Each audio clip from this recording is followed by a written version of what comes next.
Many people wonder, what is organic farming? Why should I buy organic food? What do the farmers do that's different? The organic system relies on cooperating with nature to produce something out of the farm itself without a lot of these inputs from outside.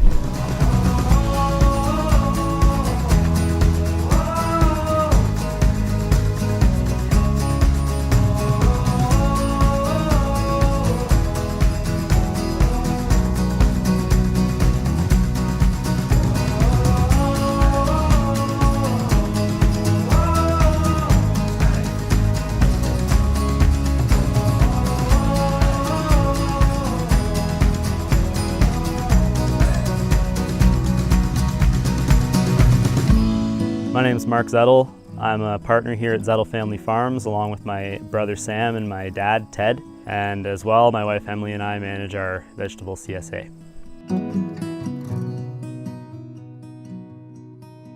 So on any given morning, I'll get up at the crack of dawn. I'll head out and start off by looking after our small herd of breeding pigs, and I'll give them food and water for the day. Then I'll go out to the field and move our several pens of chickens and turkeys, moving the pens forward, giving them fresh grass for the day.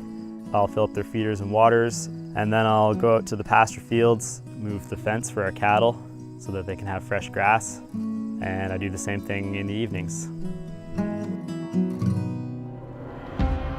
Customers would probably agree with us, and we've heard this from a lot of them, that the taste is a lot better in a pasture-raised organic animal as opposed to a confinement-raised animal. Being outside the way nature intended seems to have a very positive impact on the taste of the meat. So it turns out that when we have cows on pasture, when they're grazed, when they're eating grass, that the products from those cows have about the ideal omega-6 to omega-3 ratio for promoting human health. And when they're fed corn, when they're on a corn diet, that ratio rises way out of proportion to something that is now recognized as being a major cause of disease, a risk factor for human health. So what does this say to us? It says to us that as our science becomes better, as we understand more about the world and about how things work, we're going to realize that nature had it right from the beginning. Well, I think it is important to note that the reason it's called Zettel Family Farms is because since 1860 it's been in the Zettel family. So one of the sons or grandsons or great-grandsons of Engelbert Zettel, the one who leased the land in 1860, has been living here and raising a family here on this farm ever since then. That's pretty amazing. It's 6 generations of Zettels living on the same farm. And we are trying to farm the same way that those pioneers farmed, which was sustainable.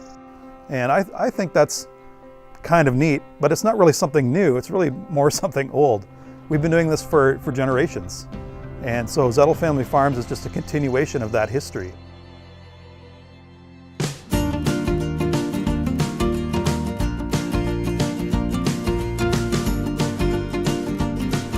This farm is about much more than business. It's about a place where generations pass on wisdom and culture to their descendants.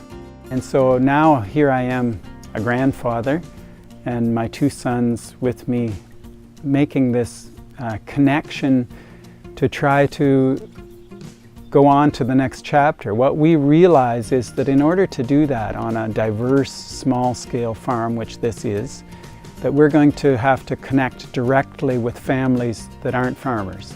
So those will be our customers.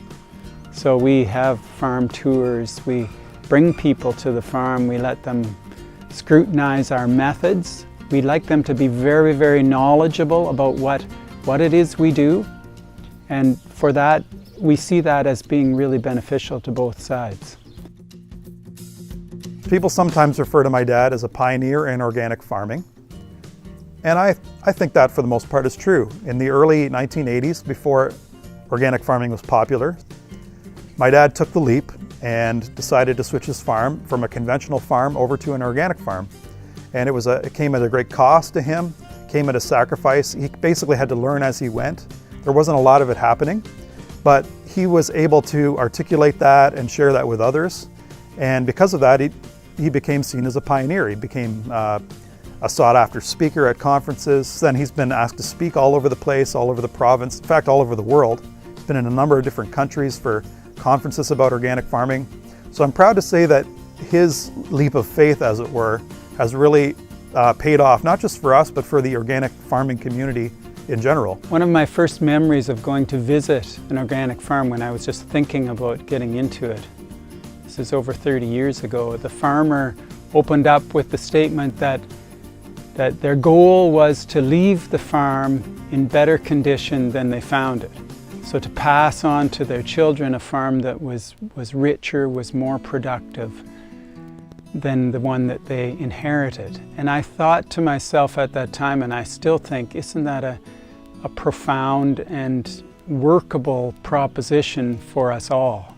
You know, if we all just leave what we inherit in better condition than we inherited it in, that would be great.